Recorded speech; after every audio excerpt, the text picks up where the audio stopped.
بغلت چیست همامیزی پاییز و بهار.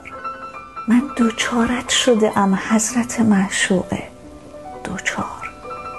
من که معروف به خودداری و منطق بودم، بغلت کردم و رفت از سر من صبر و قرار. پس از آن تجربه بکر در آغوش شما، قلب و دست و بغل و شانه من گشت خمار. شده یادآوری خاطرش دغدغه‌ام، بعد از آن روز شدم سرخوش و دیوانه و زار. مگر آغوش شما جلوه جادو دارد؟ با من ساده عاشق بغلت کرده چه کار؟ همه عمر به سودای رهایی بودم، من یاغی شده ام عاشق آغوش و حصار.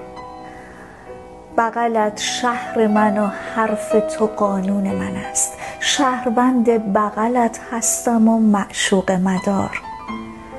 هر زمانی که مرا خسته و در هم دیدی، در زمین دل من دانه آغوش بکار. شده ام شخص جدیدی پس از آغوش شما، نام من عاشق و فامیل من آغوش تبار.